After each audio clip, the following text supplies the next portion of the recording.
I think I was about 11 when I had my first paranormal experience. My brother and I had bunk beds. We shared a room. He was 4 years younger than me, I think he is, and we had the door to our bedroom cracked, so a little bit of light from the living room and the TV would kind of shine in since he was a little afraid of the dark. I remember waking up in the middle of the night, and at the foot of the bed, I could see somebody standing there. And at first I didn't think anything of it. I thought, okay, well maybe it's like our dad. He came in and checked on us, and then he was leaving. Well, the door was still cracked the same amount that it was when we went to bed. And I looked underneath to the bottom part, and I could see that there were no legs. It was just the top part, which was just the head and like the shoulders. So I was a little freaked out, and I kind of just threw the blankets over my head and left it at that. And then I asked my dad the next day if he had come in to check on us and if he stood at the end of the bed, and he said no. So that was pretty interesting, and kind of course, being at 11 or so, it's a little scary still. But that first experience brought me into wanting to know more what happens after we die, and what else is out there afterwards. I grew up in Hawaii back in the 50s and 60s, so where spiritual stuff was pretty big when I grew up, and I think that's kind of what led me on the path to looking more into what's beyond what we know right now. And I've been doing a lot of studying on what's right next to us, and it's kind of hard to explain. I think what I'm getting at is that I think there's another parallel universe next to us, and I think that's where spirits dwell. And that's been my passion for the last 6 years. So there was one time that we were at this restaurant, and we were taking some people around, and when we were switching people, I was sitting in the bar area alone, and I wasn't actually aware that we had a REM pod sitting on the counter behind me. And I was just waiting for the next group of people to come up, and I was thinking to myself, gosh, one of the machines in the bar must be going completely crazy, or it's getting really, really annoying. So I turned around, and the REM pod was just, a few feet down off the counter from me, and it was just going off, and I kind of froze up and didn't know what to do. But I haven't had something happen that was totally, completely mind-blowing or memorable. Ever since I was a little kid, I had some experiences that really piqued my interest that I can't explain. And then having watched movies and reading stories and reading books, it definitely piqued my interest that I wanted to learn more. And so that's kind of where it all started. And it wasn't until 2011 that I really started getting into it and working with the team and just doing video work, and fell in love. My dad's the reason that I got interested in the paranormal in the first place. From a young age, we'd go to these little parks and take a recorder, see if we could find anything. But the thing that really got me interested in the paranormal only happened a few years ago. I would hear voices when I was home alone, and even though I lived in an apartment complex, it wasn't coming from a neighbor's apartment, it was just in my own room, and it was always right beside me. And I remember walking home from school one day, I barely walked into my bedroom, and I heard this little hello in my ear, this little girl's voice. And later on, speaking with our psychic of the group, she told me that I had a little spirit guide. Her name was Amanda, and that she would follow me around and keep an eye on me. So that was pretty cool.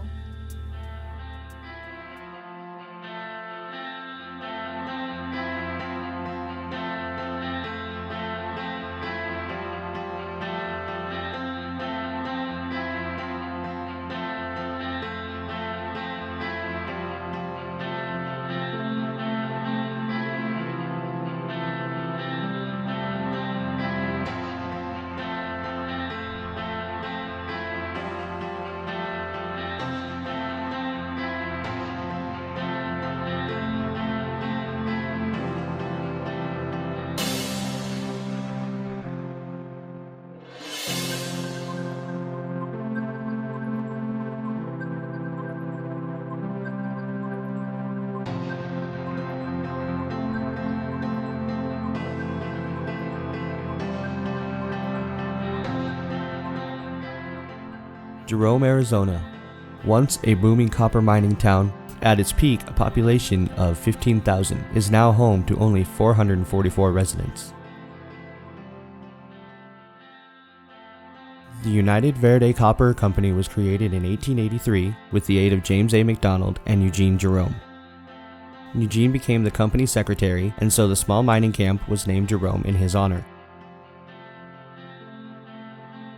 Jerome had a total of 11 fires between 1894 and 1927. Some residents refused to rebuild with materials other than wood, and thus the same buildings repeatedly burned down.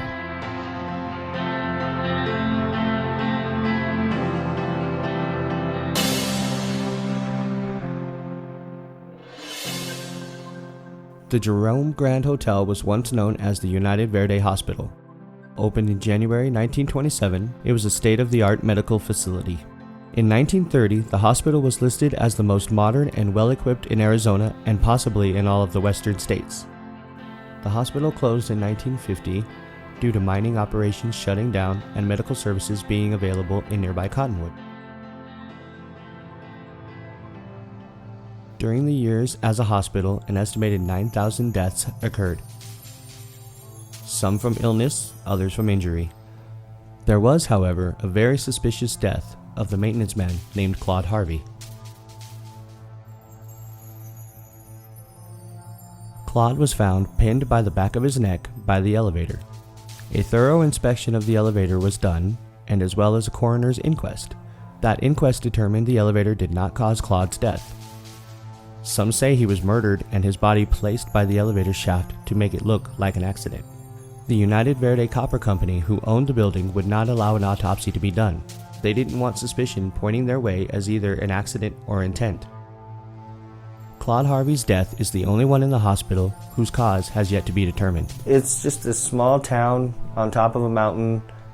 It's kind of nice to get away from the city every once in a while, and it's just something you have to see to believe and take in for yourself. While I was watching a TV show at home one day, I then noticed there was a team from Colorado that was on the show. They were investigating the Jerome Grand Hotel, and it just looked like a really cool place to go. They were getting a lot of activity, and I wanted to see for myself how it was. So I went with the team back a year later and got to see.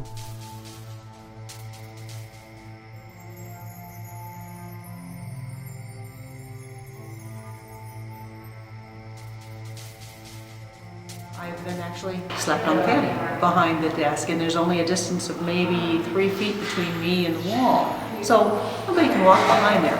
And it caused me to turn around and go, hello. You know, all you can do really is acknowledge the spirits, because the way I see it, they were here before I was. And they don't mean any harm, because whatever energy is there, unless it was brought in from somebody, is the energy of somebody that had been in that building, maybe as a patient or as a staff member. And for whatever reason, their energy is still in the building. So I acknowledge it, I'm happy with them, I'm fine. I don't feel anything evil in that building whatsoever. I get a shadow every once in a while. Usually about 3 o'clock in the morning, I'll feel a shadow that I'll see in the reflection of the mirror in the lobby. And the way the reflection is, I'll look at the mirror, and it would be over, essentially if I turn to the side here behind the desk, it would be right next to where there's a large copper door, which I believe had been like a dumbwaiter type of thing during the time at the hospital. And I'll get a figure where I see a shadow in that reflection of that mirror that's above the couch in the lobby. I'll get that every once in a while. But other than that, really, other than when our guests report, they'll feel maybe that somebody's touching their wrist, like a nurse taking their pulse, or a nurse touching their head, like for either comfort or maybe to check their temperature. People will hear like the sound of a metal cart going up and down the hallway, which would not be unusual during the time that the hospital was active. Also the sound of heavy footsteps, like a man in work boots type activity, specifically up on the 3rd floor. They'll get a lot of that, especially in one area of the 3rd floor, which had been the psychiatric area of the hospital. They'll get a lot of, it's been very, very active in the past couple of weeks in that area, not necessarily in the rooms, but in the hallway. I have felt the cat. We have reports of 2 different cats that like to roam the building. And I say 2 different types because People will describe them differently, different colors, different bushinesses of tails, this type of thing. I've had a cat rub up against the base of my leg quite often when I'm behind the desk.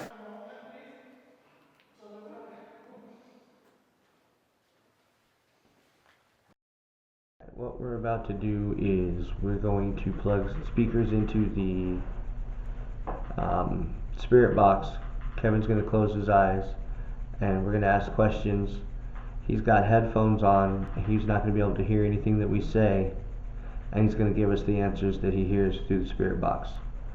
So hopefully this will be really cool to see. I have seen it done before, which is why we're trying it. And I'll be recording everybody asking the questions. Kevin's got the recorder, his camcorder, going through his reaction. And here we go. Don't forget to close your eyes if you can hear me. I don't think you can either.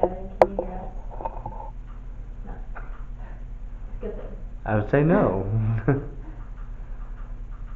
Kevin, can you hear us? Can you hear us? No? Okay. I did feel like.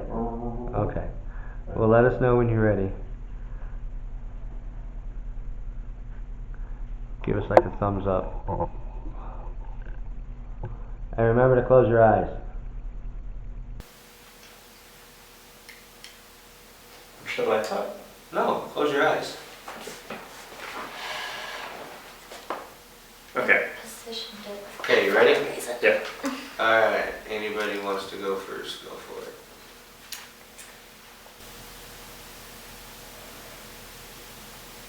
Were you a patient here? Jail? You were in jail? Or did you work at the jail?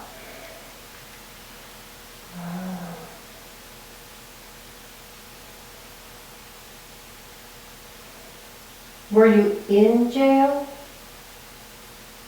Yes or no?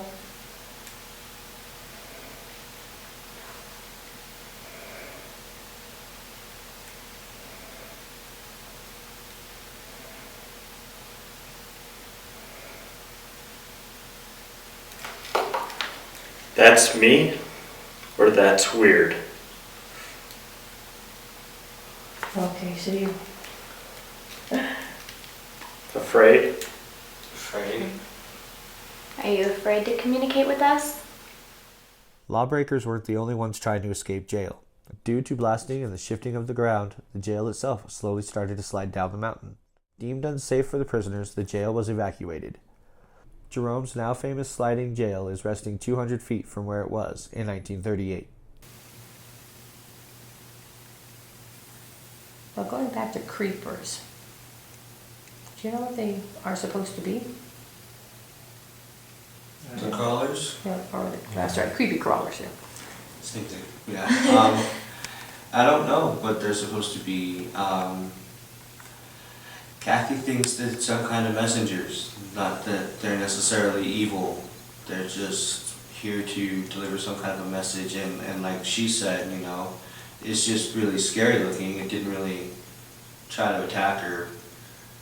We did have the one kind of try to rush us here the first time I was here, but the lightning and the thunder scared it away, so I don't know, you know, what would have happened had there not been any thunderstorms that night, so I don't know. To me, it doesn't necessarily feel like a big threat. I think it's just more looks than it is bite. But that's also... Have you ever watched the Dead Files? Yeah. All the time. She sometimes has them draw these things Yeah. that are really... There's been one that was kind of close, and I can't remember, but there's been one that's been close to what a crawler was. And it was pretty creepy. Yeah, sometimes it can look really bizarre.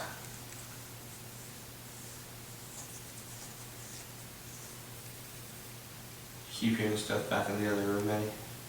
No, I keep thinking I'm like seeing something move. I did too when I was paying attention. Like shadows, kind of? Yeah. Yeah. I keep thinking I'm seeing them, and I think honestly it's just me. Like, I don't know, because it's me too, and I'm not really feeling too comfortable standing with my back towards the bathroom. yeah, I don't like. There's something like about Just saying. that room that's like it's kind of creeping me out. It just Well, doesn't gave us feel. a headache when we first walked in.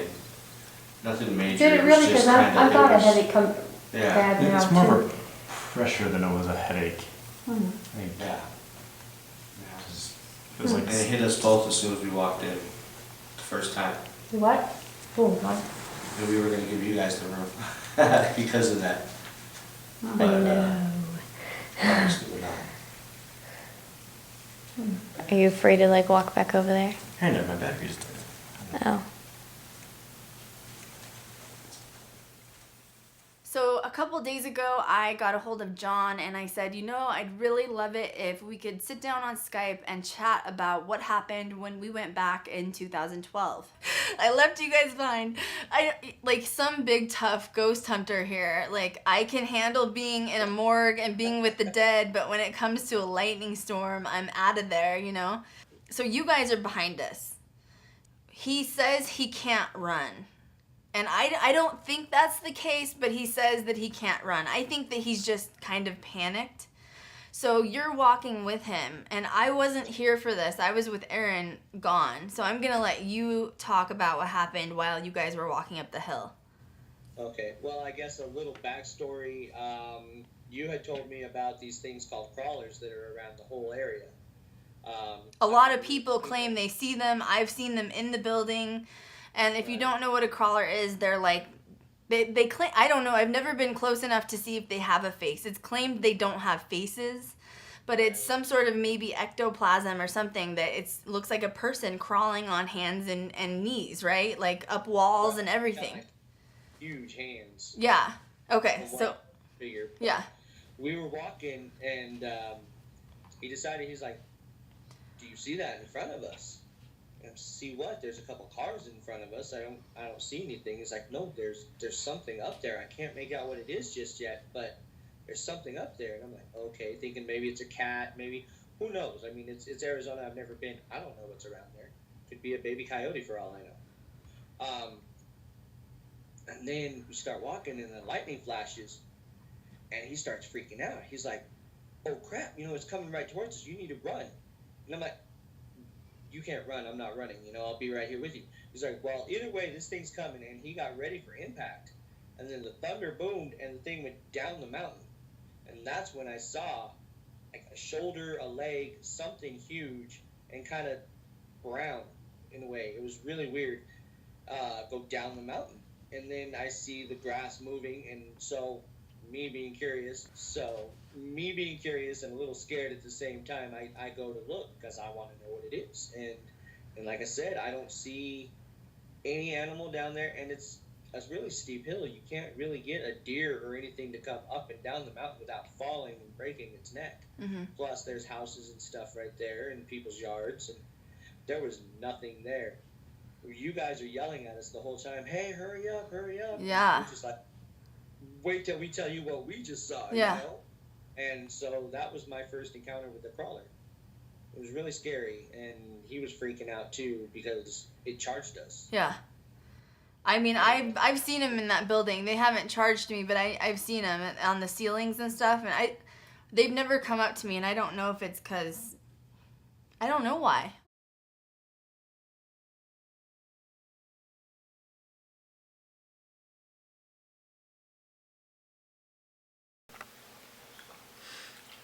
Okay, go ahead and ask questions. Okay. Can you tell us who is wearing that headset? Who's listening to you?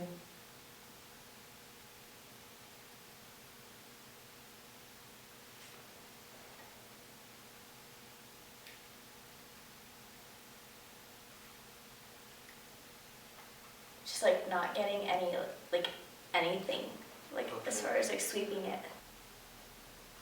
Is Steve here? Our friend Steve? Steve. Hi, Steve. Hi, Steve. Thank you for coming through. That was good. Thank you. Thank you. Not the Thank you. Oh, they're both The going. K2s are going Oh, off. you guys. Thank you, Steve. You're just awesome. Thank you. You guys are amazing. Wow, you have really caused the excitement tonight. Thank you guys. Maddie's kind of scared.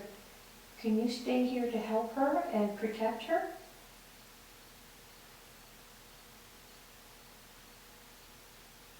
Male voice came through, said sure. Thank you. Thank you. Oh, I'm getting goosebumps. Thank you. You just make it all worthwhile. I just want you to know that. Have you seen anything of the crawlers that are around here?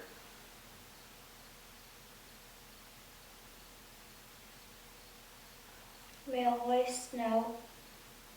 Okay, thank you. Thank you. But if there are crawlers, they can go to the other room. Hmm? Oh, I'm just kidding, Steve. And we all switched rooms. Congratulations, you're number 23 now. Steve, can you help her speak?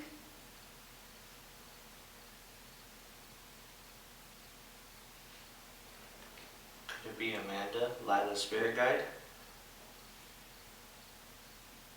Females said no. Okay. Is it Beth?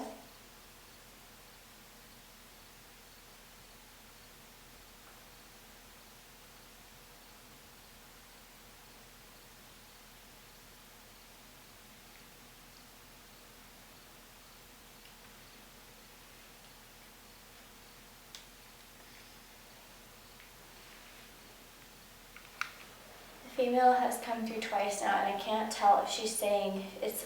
I've heard it twice. It's either 3 or it's either me. I can't tell. Male voice, same thing. 3 or me. I can't tell. It's too quiet. 3. So there's 3 possible spirits here right now?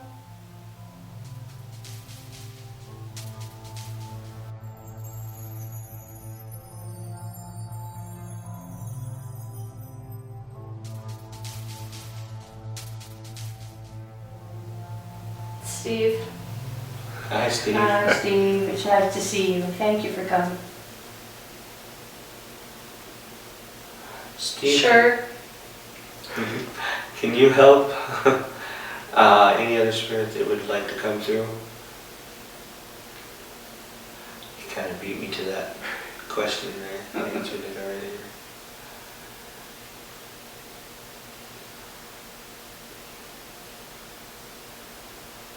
I know it's hard when there's no frequency to come through there, but you guys do a pretty good job, so if you could help out, that'd be great.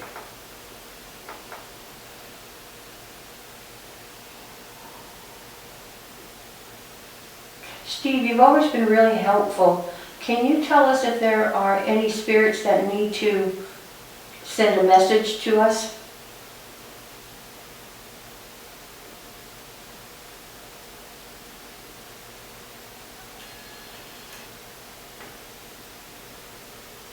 That was my camera.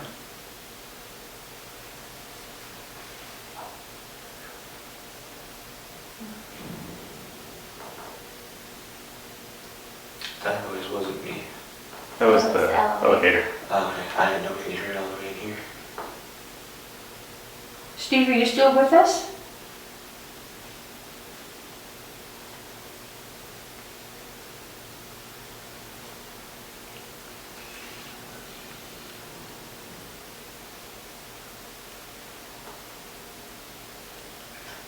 Just as an aside, is there lightning outside? If there I is, keep seeing something flashing over there. I mean, we have the mountain right there, so Oh, that's right. that's a good question. Yes? Can you light this up again like you did last night? Maddie didn't get to see it. She has one over there too. Hello. Hello. Male voice. Pretty deep. Don't know who it was. So the deep male voice, I think we've heard you before. Can you tell us your name? you, Paul?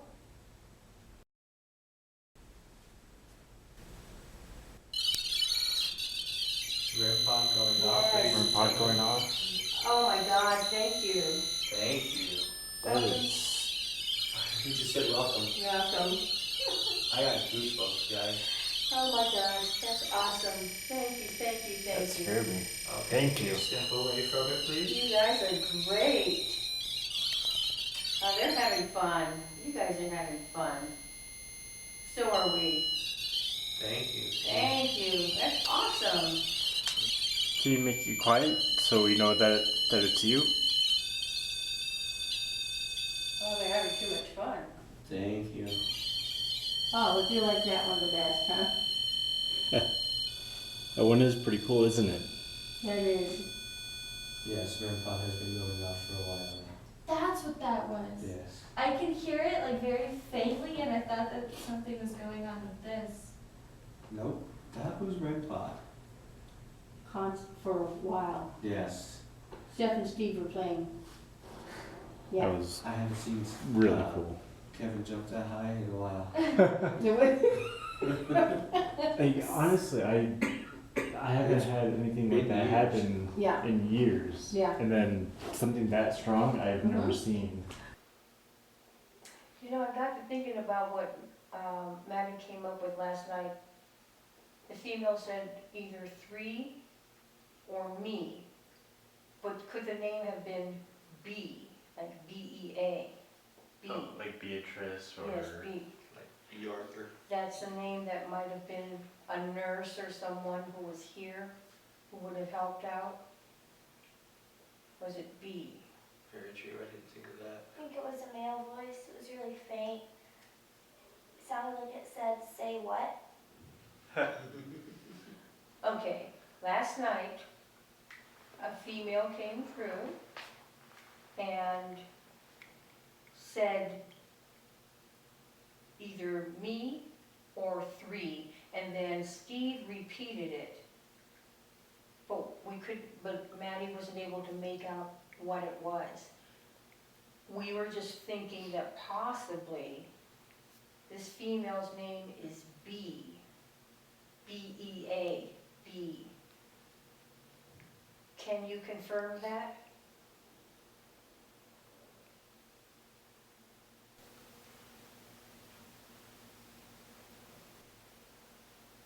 Oh my gosh, male voice, doctor's room.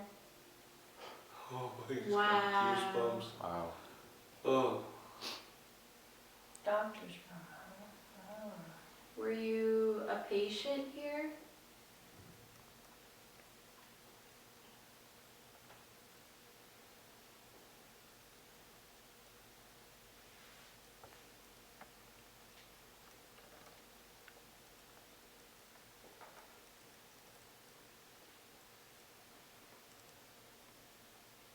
Who's in the doctor's room?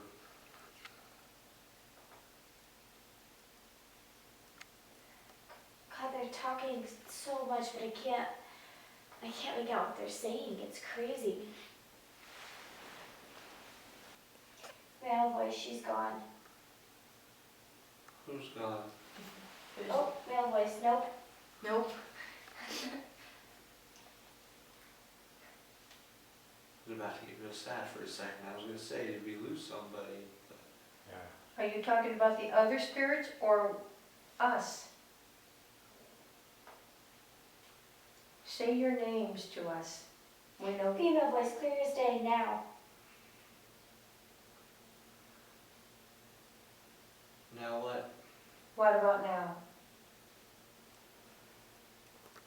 Male voice, it sounded like, I don't know if this makes sense, but it sounded like it said either all team or all clean. I don't know.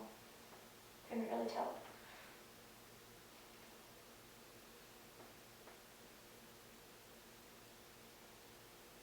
Kind of seems like there's a connection from the doctor's room to we're losing her. No. Exactly. That's what I was thinking of. You're right. It's And like then- they're reliving something. Yeah. Maybe this could be the staff. Yeah. Somebody Maybe who there was here. somebody that they thought they were losing them or losing her, and then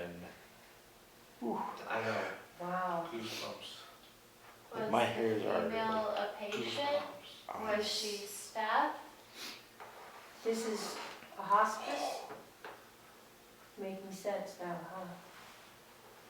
Everything's making sense. I know, I just got major. Do you see? Can you see that? I can't Yeah. see, but holy freaking crap.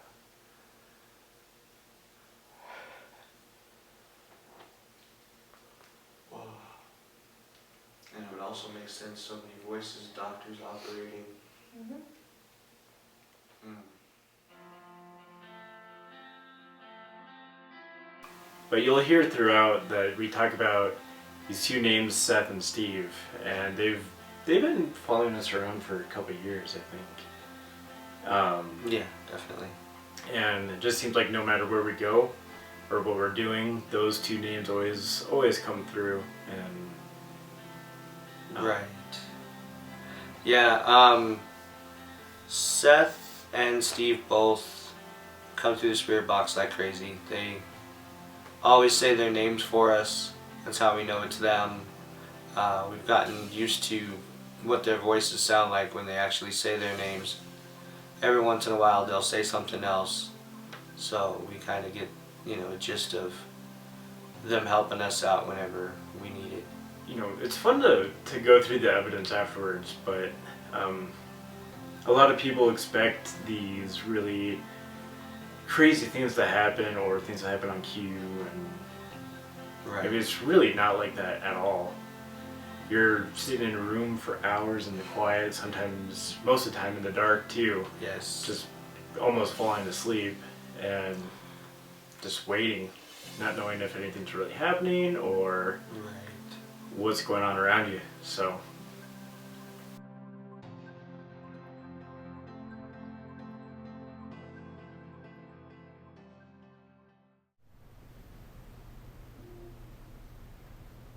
What was that? Hello? hello. Go outside. Oh, I thought it was a stomach.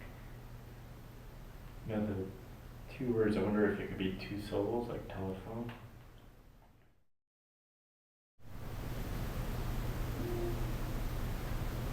What was that? Hello? Hello. Go outside. Oh, I thought it was a stomach. Yeah, I mean, like watching all those TV shows and everything, you definitely get a false feel for what, investigating is really going to be like. I think a lot of the reason why people think that, and a lot of the reason why people kind of view the paranormal as always being such a negative thing and not necessarily a positive thing, is just because, I hate to say it, but Hollywood. I feel like, with all the different movies and books and TV shows and things that you have out, one bad experience and that turns into a whole different, people start blowing it up more than it actually is. And, a lot of the time people go into investigations expecting the bad stuff, expecting the negative experience, and it really isn't that. And I think that's where experiencing and investigating for yourself is just, it's such a good experience, because that that's not true. That not everything is negative. That not everything has bad intention. That not every location is evil and dark. But that they really just want to be heard and that they want to be around. And a lot of the time, Hollywood, I think, has a lot to do with blowing things way out of proportion than they are.